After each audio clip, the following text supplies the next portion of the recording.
नमस्कार दोस्तों, एक बार फिर स्वागत है आपका संघर्ष स्टडी पॉइंट के यूट्यूब चैनल में। हम लोगों के 3 प्रजामंडल बाकी रह गए थे। आज हम उनको कवर करके इन प्रजामंडल के टॉपिक को पूरा करेंगे। तो शुरुआत करने से पहले यदि आप इस चैनल पे नए हैं तो प्लीज़ इस चैनल को सब्सक्राइब करें, वीडियो को लाइक करें और शेयर ज़रूर करें। तो चलिए शुरुआत करते हैं जैसलमेर प्रजामंडल की। बाकी सब प्रजामंडल हम लोगों ने पढ़ लिए थे। 3 प्रजामंडल हमारे बाकी थे, उसमें से जैसलमेर, प्रतापगढ़ और झालावाड़ बाकी था। तो सबसे पहले हम लोग जैसलमेर प्रजामंडल की बात करते हैं। तो इसकी स्थापना का वर्ष है जो 1945 है। जिस समय इस प्रजामंडल की स्थापना हुई थी उस समय इस प्रजामंडल के जो तत्कालीन शासक थे, तत्कालीन महारावल, उनका नाम था जवाहर सिंह। क्या नाम था? जवाहर सिंह। इन्होंने इस प्रजामंडल के कार्यकर्ता जिनका नाम था आईदान सिंह, रघुनाथ सिंह, शिव शंकर गोपा आदि, इन कार्यकर्ताओं ने सन 1930 14 नवंबर 1930 को नेहरू दिवस मनाया था। इस नेहरू दिवस मनाए जाने के कारण जैसलमेर के महारावल जवाहर सिंह ने इन कार्यकर्ताओं को जेल की सज़ा से जो सुनाई थी। उन कार्यकर्ताओं में नाम आपको याद रखना है आईदान सिंह, रघुनाथ सिंह और शिव शंकर गोपा। नेक्स्ट बात करेंगे जैसलमेर प्रजामंडल में जन जागरण की। तो यहाँ पर जन जागरण करने का जो काम किया था वो सबसे महत्वपूर्ण व्यक्ति थे, उनका नाम था सागरमल गोपा। क्या नाम था? सागरमल गोपा। इन सागरमल गोपा को थार केसरी के नाम से भी जाना जाता है। क्या नाम है इनका? उपनाम थार केसरी। इन सागरमल गोपा ने जो जन जागरण का काम किया था, उन्होंने जो पुस्तकों की रचना की थी, उन पुस्तकों के माध्यम से जन जागरण का है जो काम किया था। उनमें इनकी सबसे महत्वपूर्ण पुस्तक थी जैसलमेर में गुंडा राज। क्या नाम है? जैसलमेर में गुंडा राज। दूसरी इनकी पुस्तक का नाम था आज़ादी के दीवाने। क्या नाम था? आज़ादी के दीवाने। तीसरी इनकी पुस्तक थी रघुनाथ सिंह का मुकदमा। तीनों पुस्तकों के नाम आपको याद रखना है, बहुत ही महत्वपूर्ण। कई बार एग्जाम में पूछा गया है कि निम्न में से कौन सी पुस्तक सागरमल गोपा की नहीं थी। तो ये 3 मोस्टली आपको याद रखनी है, जैसलमेर में गुंडा राज, आज़ादी के दीवाने और रघुनाथ सिंह का मुकदमा। जब इन्होंने ये जैसलमेर में गुंडा राज नामक पुस्तक लिखकर महारावल के खिलाफ विरोध किया था, तो इन महारावल जवाहर सिंह ने इनको जेल में बंद कर दिया था और देश निकाला भी दे दिया था। जब इनको देश निकाला दिया गया था तब इन्होंने अपना अस्थायी केंद्र है जो नागपुर को बनाया था। किसको बनाया था? नागपुर को बनाया था। जैसलमेर प्रजामंडल की स्थापना की बात करें तो इसकी स्थापना हुई थी 15 दिसंबर 1945। इसका वर्ष 1945 है, लेकिन आपको डेट भी याद रखनी है इसकी डेट है 15 दिसंबर 1945। मुख्य संस्थापक का नाम आपको याद रखना है मीठालाल व्यास। क्या नाम है? मीठालाल व्यास। जैसलमेर प्रजामंडल की स्थापना अपने रियासत से कहीं और, मतलब कि जोधपुर में स्थापना हुई थी। तो जैसा कि हमने पिछले 3 प्रजामंडल पढ़े थे, उनमें एक नाम पढ़ा था हमने बीकानेर। क्या नाम पढ़ा था? बीकानेर। दूसरा पढ़ा था हमने सिरोही। क्या पढ़ा था? सिरोही। और एक प्रजामंडल पढ़ा था हम लोगों ने भरतपुर। क्या पढ़ा था? भरतपुर। ये जो 3 प्रजामंडल है, इन तीनों प्रजामंडल की स्थापना राजस्थान से बाहर हुई है। कहाँ पर हुई? राजस्थान से बाहर। जैसे हम कल बीकानेर की बात करें तो इसकी स्थापना हुई थी कलकत्ता में। कहाँ पर हुई थी?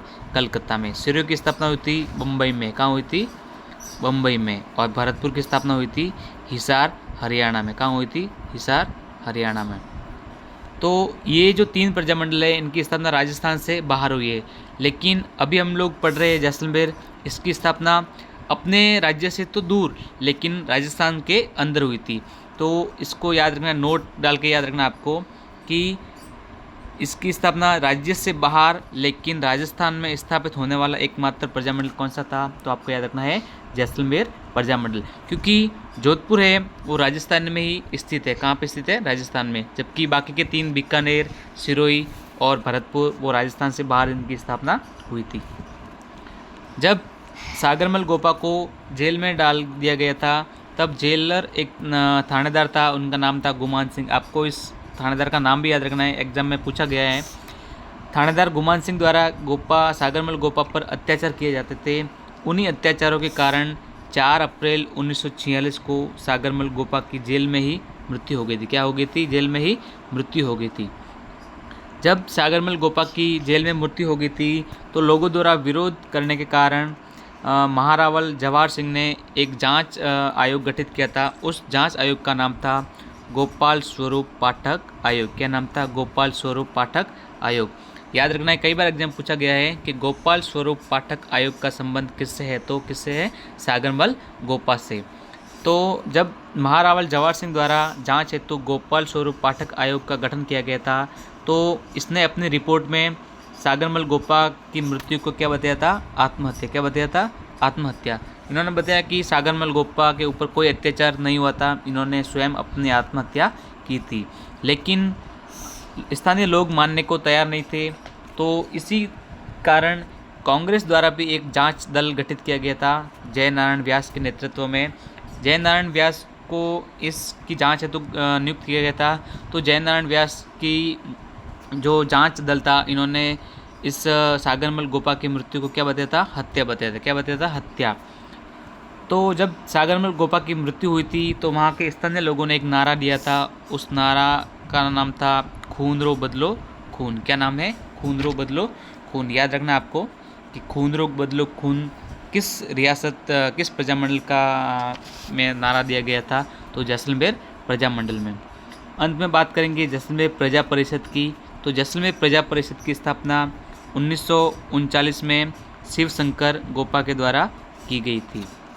नेक्स्ट 30 मार्च 1949 को जैसलमेर का विलय हो गया था। इसी के साथ जैसलमेर प्रजामंडल है जो समाप्त हो गया था। नेक्स्ट बात करेंगे हम लोग प्रतापगढ़ प्रजामंडल की।